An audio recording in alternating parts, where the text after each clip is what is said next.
This brings me to this amazing William Barr interview that I didn't get a chance to talk about because I'm not on Fridays.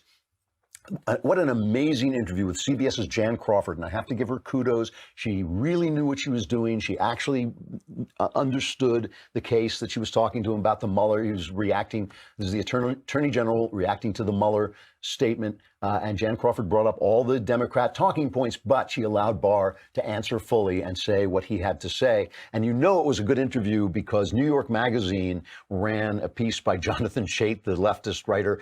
In terrifying interview, William Barr goes full MAGA. I mean, basically, this is the left's attitude to William Barr and toward all of us. This is cut number 13. Don't speak. Please don't speak. Please don't speak. No, no, no. Go.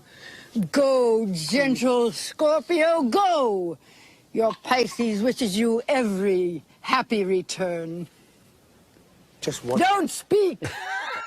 That's the left, or all of us, but certainly to Attorney General Barr.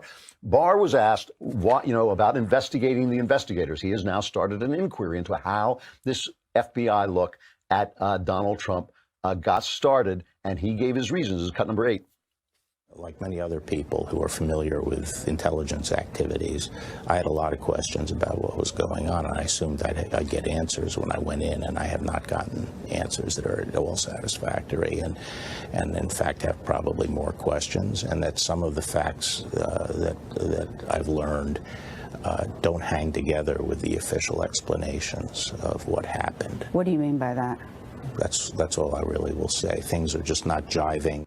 And he went on to say that he thought there was timeline problems. When did people find out that there was no Russian collusion and all this? But he wouldn't go on and tell the details. But that seems fair to me, and it seems amazing. I mean, William Barr was so wise and insightful in this interview that he sometimes sounded like me. He said things that you basically hear on this show. We only have this on audio. They wouldn't put it out on video. But this is cut number 9. He talks about how he came into the CIA. It's a long cut, but it's worth listening to, and because it's where I'm coming from as well. He came into the CIA when the press was raving about the CIA investigating peace groups and the FBI investigating peace groups and civil rights groups because they had contact with Russia and they were in contact with the communists and wanted to bring communism here. And so the FBI was investigating, and the press went nuts over that and investigated. And that's when he was in the CIA, Barr. And so he is shocked to find the press suddenly go so quiescent. Here he is. I joined the CIA almost 50 years ago as an intern, and this was during the Vietnam civil rights era. And there had been a lot of pending investigations of the CIA. And there the issues were, when was it appropriate for intelligence agencies? The FBI, too, was under investigation.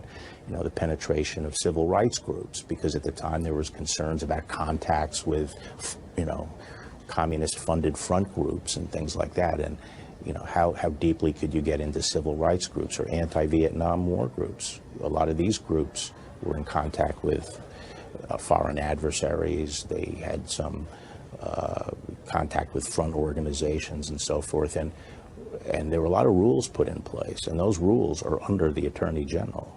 The Attorney General's responsibility is to make sure that these powers are not used to tread upon First Amendment activity, and that certainly was a big part of my formative years of dealing with those issues. The fact that today people just seem to brush aside the idea that it's okay to engage in these activities against a political campaign is stunning to me, especially when the media doesn't seem to think that it's worth looking into. They're supposed to be the watchdogs of, our civil liberties.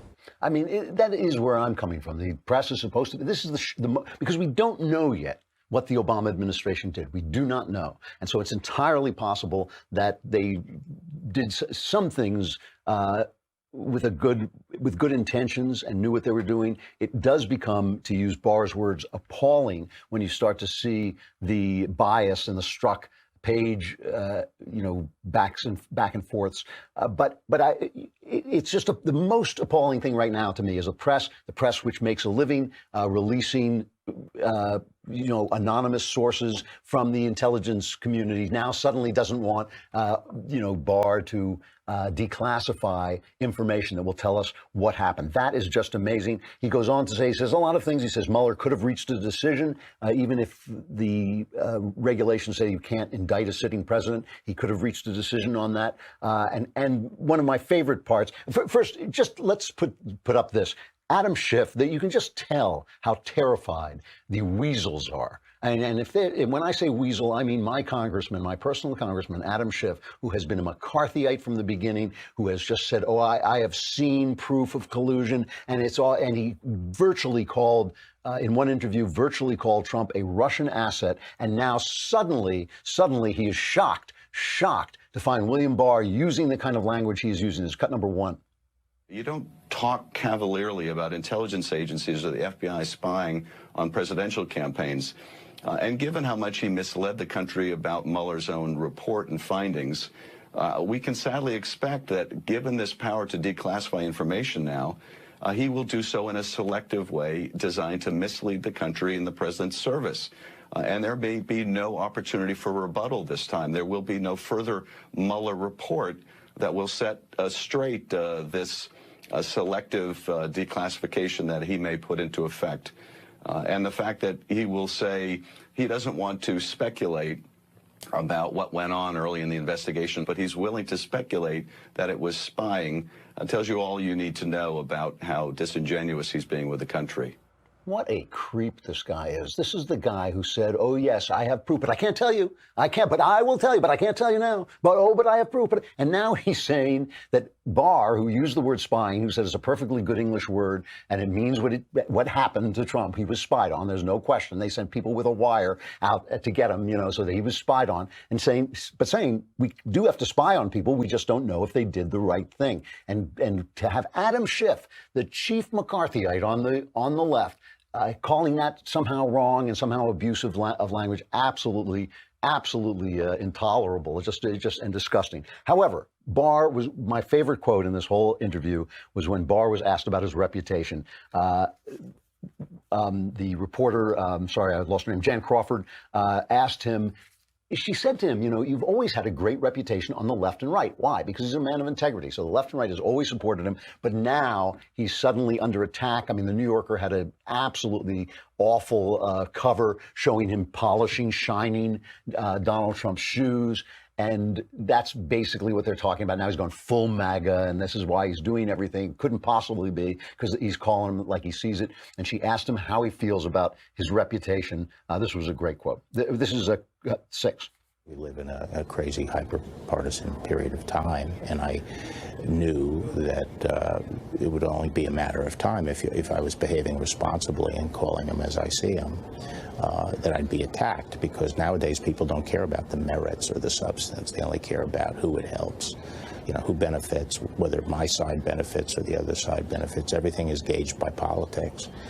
And as I say, that's antithetical to the way the department runs. And any attorney general in this period is going to end up losing a lot of political capital. And I realize that. And that's one of the reasons that I ultimately was persuaded that maybe I should take it on, because I think at my stage in life, it really doesn't make any difference. You're at the end of your career? Or? I'm at the end of my career. Does it put you, it's a reputation that you've worked your whole life on, though. Yeah, but everyone dies, and I'm not, I don't believe in the Homeric idea that, immortality comes by, having odes sung about you over the centuries, So you don't regret taking the job? No. I love it. In other words, I'm going to die. They can't touch me. I don't care what they think of me. I'm going to do the right thing. That is the way we fight this battle. We fight it by doing the right thing fearlessly, and we fight for the right for everyone to do what they think is right, and for communities to form themselves as they see fit, states to govern themselves as they see fit, and the federal government to keep out of it just to protect our liberties. That makes us the good guys.